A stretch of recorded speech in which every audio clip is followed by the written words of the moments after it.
Jesus certa vez falou que, lá em João capítulo 5, verso 39, que nós deveríamos examinar as Escrituras, meditar na palavra de Deus.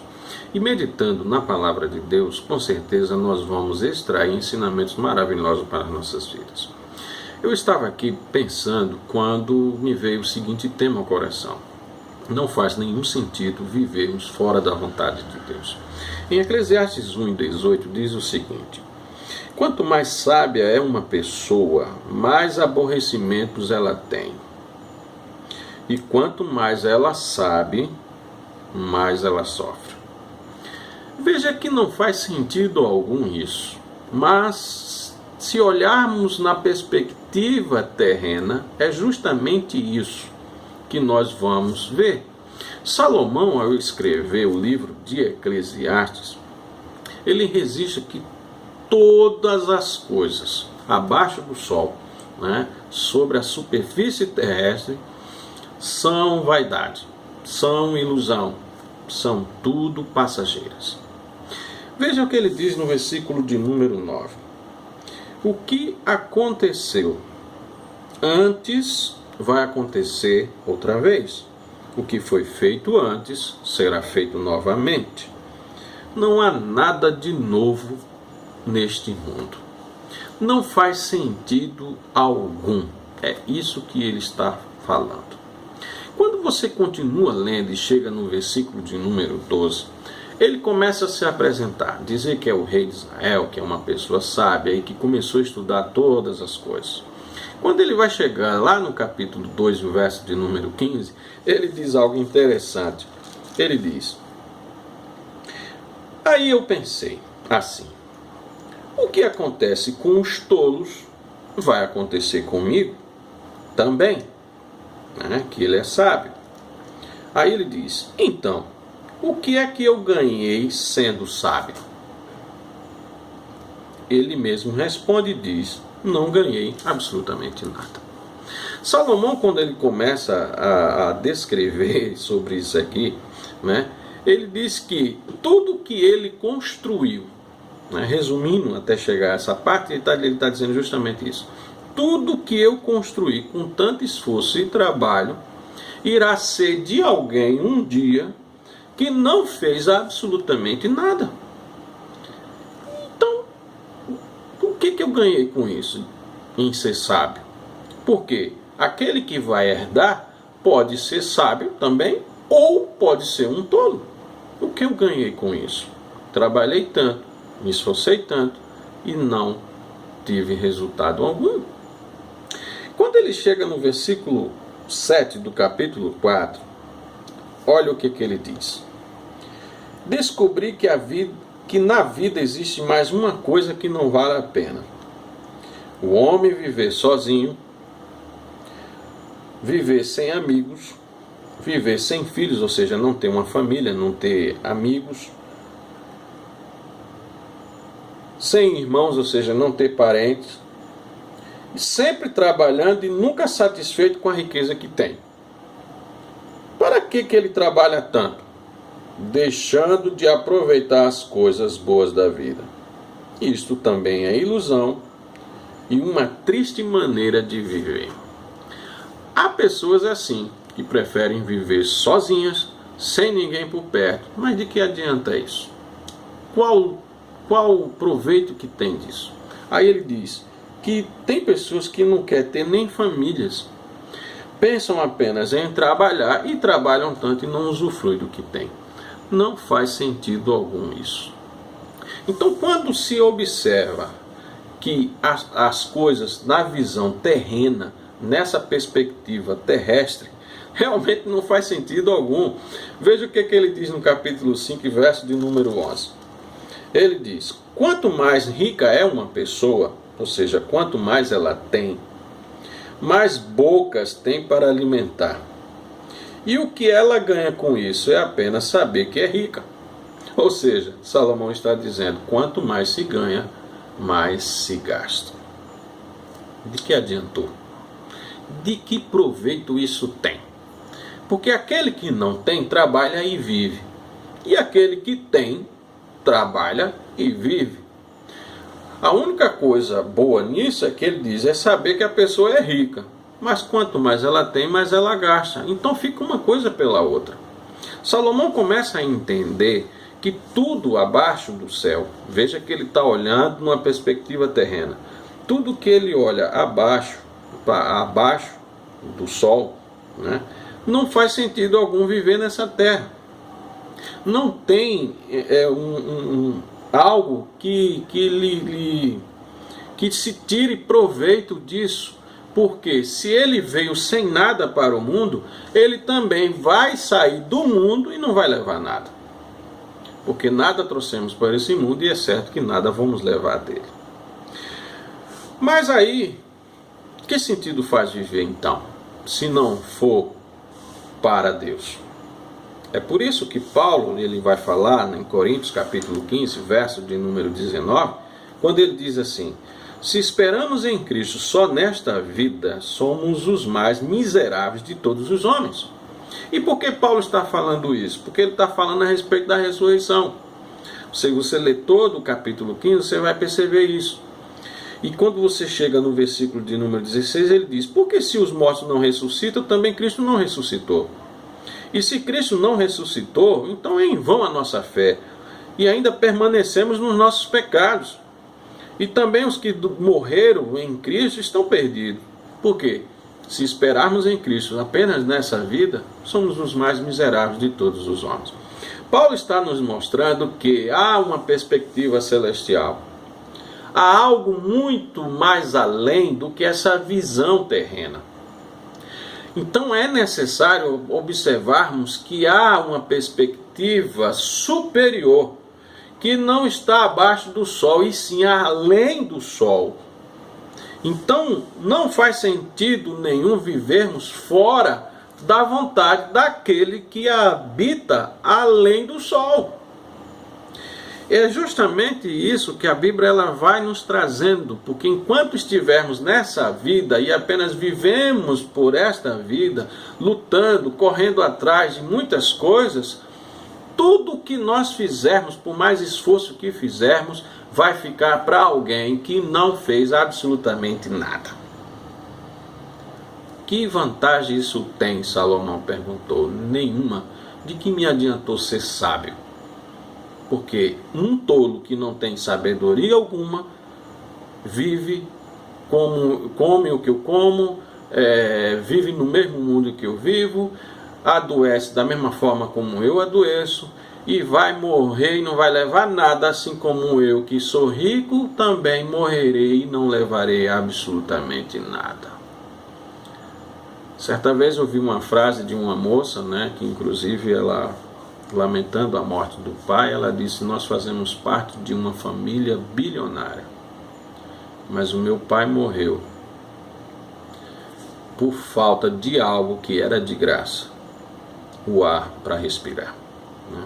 Devido a essa pandemia, né? Que Deus abençoe a família e console a família, não só ela como a todos que perderam parentes, né? Durante esse período catastrófico, né? Que aconteceu no mundo. Mas ela falou uma grande realidade: o dinheiro não resolveu o problema. Então, se nós vivemos apenas, né, nessa perspectiva terrena, nós não temos nada além. Olha o que Paulo diz na segunda carta aos Coríntios, no capítulo de número 4, versículo de número 16 ao 18. Quando nós colocamos os nossos olhares à pessoa de Deus e entendemos que devemos viver fazendo a vontade dele, ainda que passamos por dificuldades. Olha o que Paulo diz: por isso não desfalecemos. 2 Coríntios, capítulo 4, verso 16. Por isso não desfalecemos, mas ainda que o nosso homem exterior, aliás, ele está falando do corpo, se corrompa, né, envelheça e até morra, o interior, que ele está falando agora da alma, né, que já redimida, lavada no sangue de Cristo, diz: contudo se renova dia em dia, porque a nossa leve e momentânea tribulação, olha o que ele está falando, a nossa leve e momentânea tribulação. Paulo compara todas as coisas que acontecem nessa vida, né, em nossa vida, como leve e momentânea. Ou seja, que existe algo ainda pior para vir e é momentâneo, ou seja, vai passar. Para nós, aí ele diz, porque a nossa leve e momentânea tribulação produz para nós um peso eterno de glória muito excelente, não atentando nós nas coisas que se veem, nas coisas terrenas, né? Quando ele fala atentar, dar atenção, né?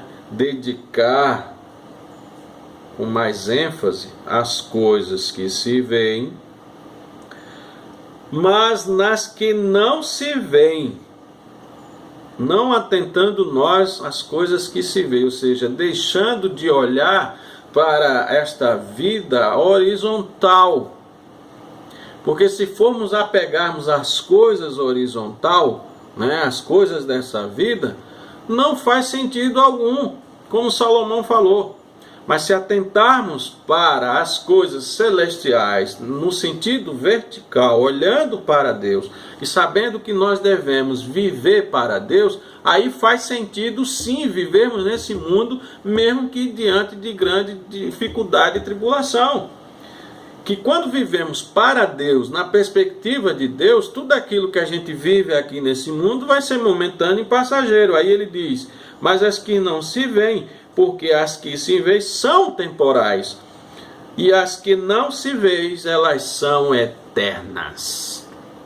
Então, faz todo sentido vivermos nesse mundo se estivermos vivendo para Deus.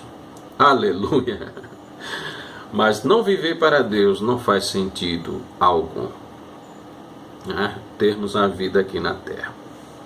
E eu quero dedicar esse vídeo para o meu pai, que hoje, pela graça de Deus, né, ele mora ali no Recife, e hoje, para a glória de Deus, né, pela graça de Deus, ele está completando 73 anos de idade.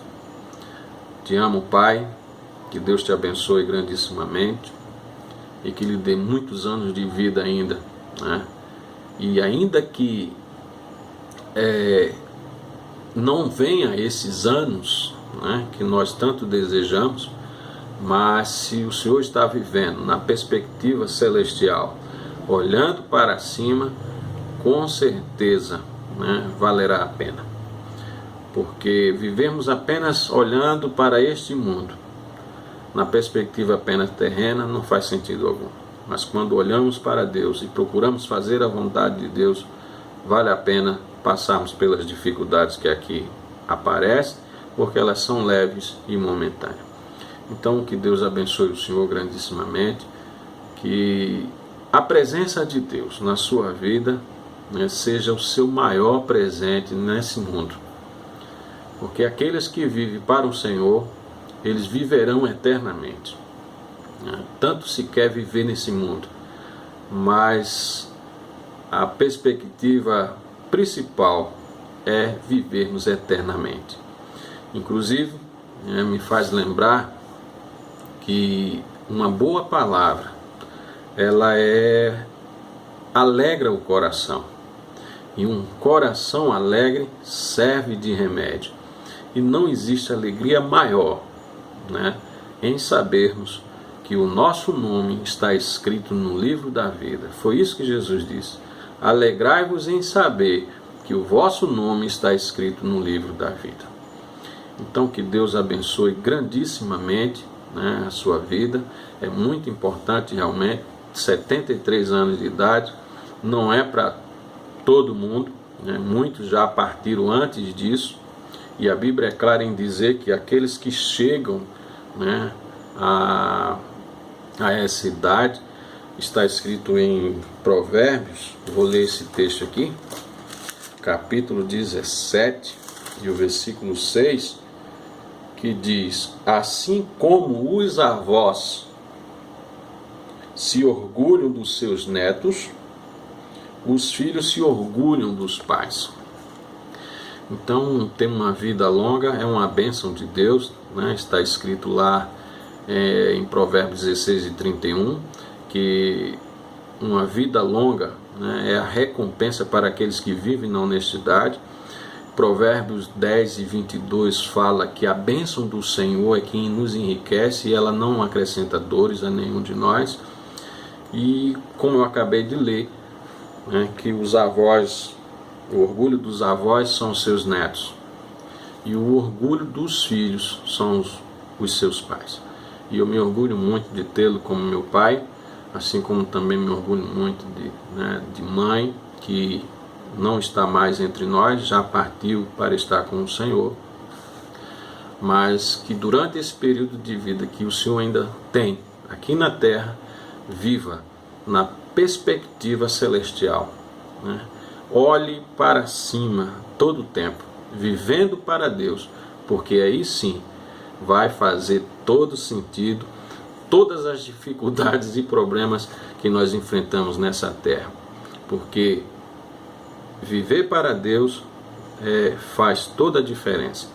Agora, viver sem essa perspectiva realmente não faz nenhum sentido, mas vivendo para Deus faz toda a diferença, todo o sentido do mundo. Então, que Deus abençoe o Senhor cada dia mais, lhe ilumine e lhe segure, né, com a destra fiel até aquele dia onde nós encontraremos o Senhor para vivermos eternamente. Então, que Deus abençoe sua vida e a vida de todos nós, né, que meditamos e guardamos e amamos a palavra de Deus. Então, que Deus abençoe sua vida, a de sua família e a de todos nós. Em nome de Jesus. Amém.